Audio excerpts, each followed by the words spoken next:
एक बार था एक लड़का शंकर नामक, जो अपनी माँ सबिता और बहन गुनिया के साथ थारेश्वर के गांव में रहता था। शंकर के पिताजी का देहांत उसके बचपन में ही हो चुका था। तब से शंकर की माँ ने ही घर के लिए पैसे कमाने की जिम्मेदारी उठाई। सबिता ने बहुत मेहनत की अपने बच्चों का पालन पोषण करने के लिए। पैसों की कमी की वजह से शंकर ने स्कूल छोड़ दिया और अपनी माँ के साथ काम करने लग गया, पर उन्होंने गुनिया की पढ़ाई को नहीं रोका। सबिता इमारतें बनाने वाले साइटों पर मजदूरी का काम करती थी। शंकर भी जो अपनी माँ के साथ काम पे जाने लगा, उसने देखा कि ये माहौल कुछ अलग और अनोखा था। कैसे ईंटों को जमा करके सीमेंट भर के दीवारें चढ़ाई गई जा रही थी, कैसे रेत और सीमेंट को मिलाया जा रहा था, फिर पूरे दीवार पर सीमेंट लगाया जा रहा था, फिर सूखे सीमेंट को जमाने के लिए पानी डाला जा रहा था और अंत में रंग लगाया जा रहा था। ये सब शंकर को बहुत पसंद आया। घर जाने के बाद, माँ, मुझे इमारतें खड़ा करने का तरीका बहुत पसंद आया। सच में बेटा? फिर क्यों ना तुम रोज मेरे साथ आ जाओ, सिर्फ काम के लिए नहीं, सब कुछ सीखने के लिए भी, और ताकि तुम एक दिन एक बड़े बिल्डर बन जाओ, है ना? हाँ माँ, मैं वादा करता हूँ। उस दिन से शंकर हर एक काम को गौर से देखने लगा। उसने जल्दी सब कुछ सीख लिया। शंकर को इस काम में बहुत दिलचस्पी हो गई और इसी कारण वह अपना सारा काम जल्दी जल्दी खत्म कर देता था। बाकी के सारे मजदूर शंकर की कला को देखकर हैरान रह गए। सब लोग उसकी बहुत तारीफ करते थे और उसकी माँ को भी अपने बेटे पर बहुत गर्व महसूस होता था। इसी तरह शंकर ने 4 साल तक मन लगाकर काम किया। इसी दौरान शंकर की माँ की तबीयत अचानक से खराब हो गई और वह काम पे जाना बंद कर दी। अब शंकर अकेला था, जिसको बीमार माँ को भी संभालना था और अपनी बहन की पढ़ाई को भी। सेटों पर कमाई उनके लिए काफी नहीं थी, तो शंकर ने सोचा कि वह खुद का कंस्ट्रक्शन का कारोबार शुरू करेगा। माँ, कब तक मैं मजदूरी का काम करूंगा? अगर हमें हमारी समस्याओं को समाप्त करना है तो मुझे लगता है कि मैं खुद का कारोबार शुरू कर लूं। मेरे बच्चे, ये तो बहुत ही अच्छा विचार है, पर पैसों के बिना कोई काम शुरू कैसे करोगे? मेरे पास एक योजना है माँ। मैं चंपकलाल सेठ के घर पर काम कर रहा था। उन्होंने मेरा काम देखकर बोला कि वो मुझे जब भी जरूरत हो तब वो मेरी मदद करेंगे। अब उनके घर का काम अधूरा रह गया है। मैं उनसे पैसे लेकर उनका काम खत्म कर दूंगा। तुम बहुत बुद्धिमान और कलाकार हो बेटा। जाओ और सेठ साहब से बात कर लो, देखते हैं क्या होगा। शंकर चंपकलाल के पास जाकर अपनी योजना के बारे में उनको बोलता है। अरे बेटा, इतनी कम उम्र में तुम्हें बहुत कुछ सहना पड़ रहा है।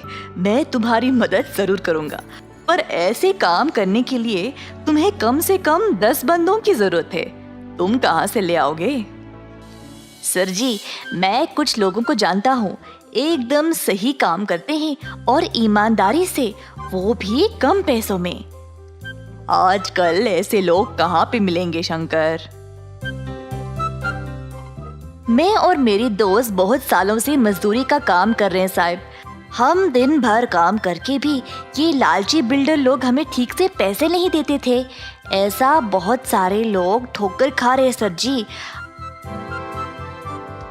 अगर मैं उनसे बात करूंगा तो हम जरूर एक साथ हाथ जोड़कर काम कर सकते हैं। ये सब तो ठीक है बेटा, पर किसके घर पे काम शुरू करोगे? सर जी, आपका काम भी तो कब से रुका पड़ा है। मैं आपके घर पर काम शुरू करूंगा। मैं आपके घर का काम देखते ही देखते खत्म कर दूंगा, देख लेना।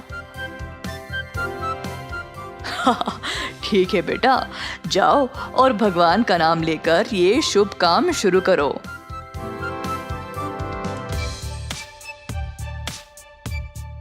शंकर अपने मजदूर दोस्तों के पास गया और उनको इस काम के बारे में बताया।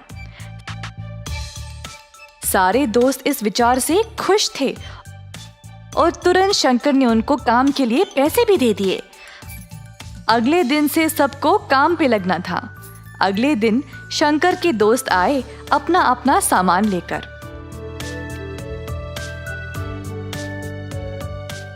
शंकर ने बचे हुए पैसों के साथ बाकी का सामान लाया, जैसे कि सीमेंट, रेत वगैरह। मजदूर पहुंचने से पहले ही उसने सारा माल और सामान तैयार रखा। सब लोग इस नए काम को लेकर बहुत खुश थे। क्योंकि सब जवान थे, वह काम भी जल्दी जल्दी खत्म करने लगे।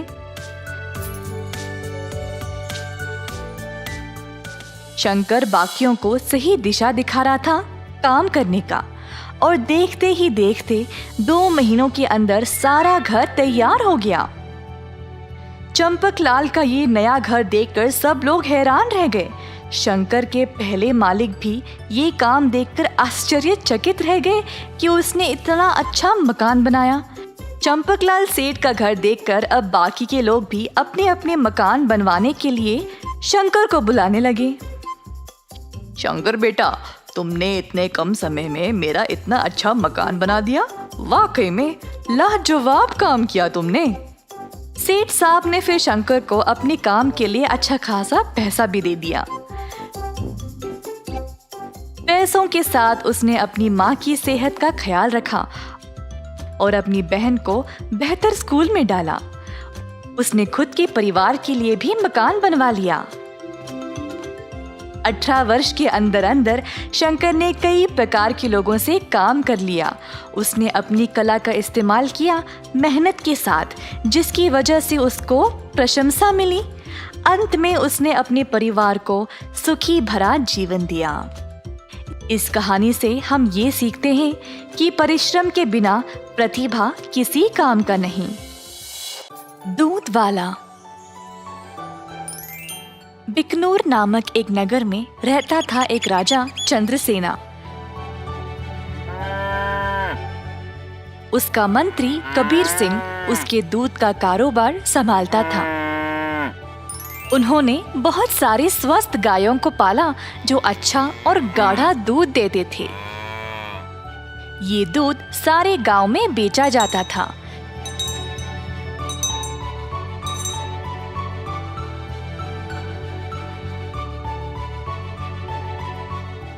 कबीर सिंह खुद सब कुछ संभालता था।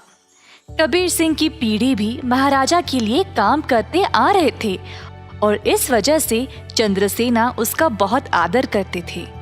कबीर सिंह ने भी राजा को कभी भी निराश नहीं किया। सारे गांव में उसका अच्छा नाम था।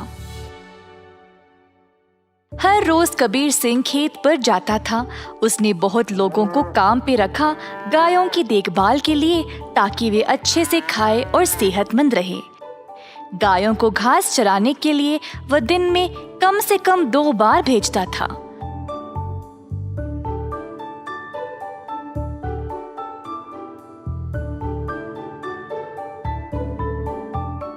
वह हमेशा ध्यान रखता था कि दूध साफ सुथरा रहे।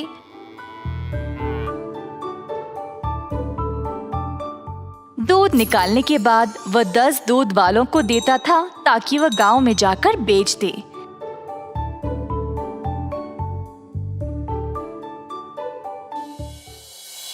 दूध वाले कबीर सिंह को पैसे देते थे और कबीर जाकर चंद्रसेना को। चंद्रसेना ने देखा कि कैसे कबीर ईमानदारी से काम करता था और उस पे पूरा भरोसा रखा। महाराज कबीर के साथ अच्छा बर्ताव करते थे और कबीर राजा के बारे में भी अपने बहनों को बताया करता था। एक दिन जब कबीर घर वापस आया तो उसने अपने बहनों को बहुत गुस्से में और परेशानी में देखा। क्या बात है, तुम सब इतने गुस्से में क्यों हो? हम तीनों की उम्र हो गई है शादी के लिए, पर क्या फायदा, शादी के लिए पैसे ही नहीं है।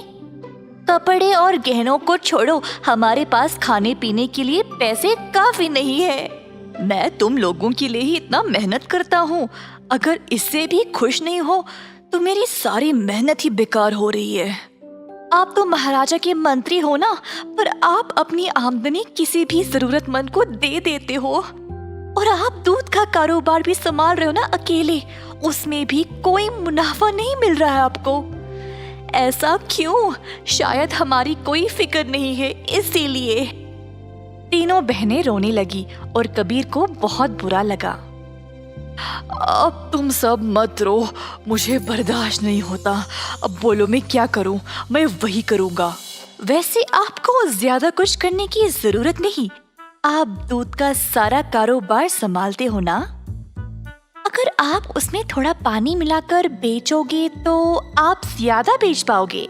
हाँ, और अधिक दूध से आप ज्यादा मुनाफा भी कमा सकते हो। पर ये तो धोखा हुआ, मैं राजा के साथ ऐसा नहीं कर सकता। कबीर सिंह ने ऐसा करने से मना कर दिया था, पर उसकी बहनों ने उसको भावुक करके जैसे तैसे उससे ये काम करवा ही दिया।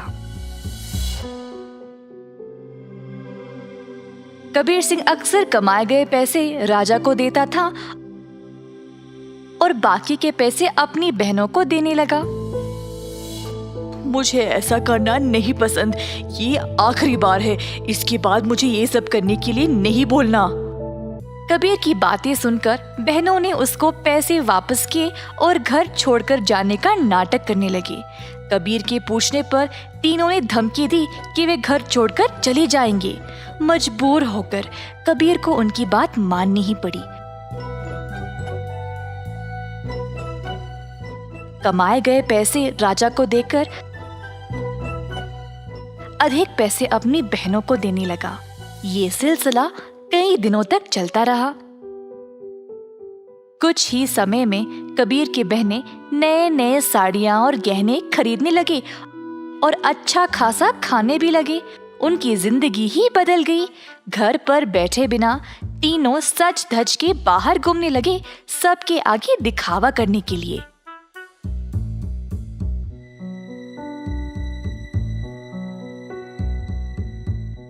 गांव के सारे लोग हैरान रह गए और आपस में बातें करने लगे। ये तीन बहनें कबीर की कमाई को ऐसे इस्तेमाल कर रहे हैं, मैंने कभी नहीं देखा किसी को ऐसा करते हुए। पर कबीर सिंह के पास इतने पैसे आए कहाँ से? सब लोग कबीर के बारे में बातें करने लगे और बाकी के मंत्री कबीर की कमाई पर ईर्ष्या करने लगे, तो इस बात पर जांच करना शुरू कर दिए। जल्द उनको सच पता चल गया कि वह दूध में पानी मिलाकर बेच रहा था। 70% राजा को देकर बाकी के 30% अपनी जेब में डाल रहा था। खेत के कारीगरों से मंत्रियों ने ये बात का पता लगाया। सारे मंत्री गए राजा के पास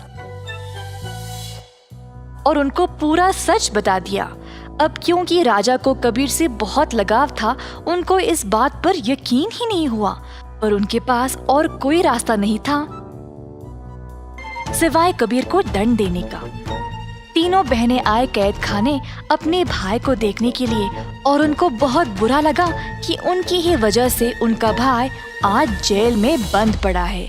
बहनों को अपनी गलती का एहसास हुआ और तीनों गए महाराजा के पास और उनको सब सच बताया कि असल में ये सब उन तीनों की ही गलती है और कबीर दोषी नहीं है। उन्होंने राजा से भीख मांगी कबीर को छोड़ने के लिए। जब राजा ने ये सब सुना तो उन्होंने तीनों बहनों को भी कबीर के साथ कैद खाने में ही डाल दिया और कहा, दंड केवल गलत करने वाले को ही नहीं, गलत सोचने वाले को और गलती में हिस्सा लेने वाले को भी मिलनी चाहिए।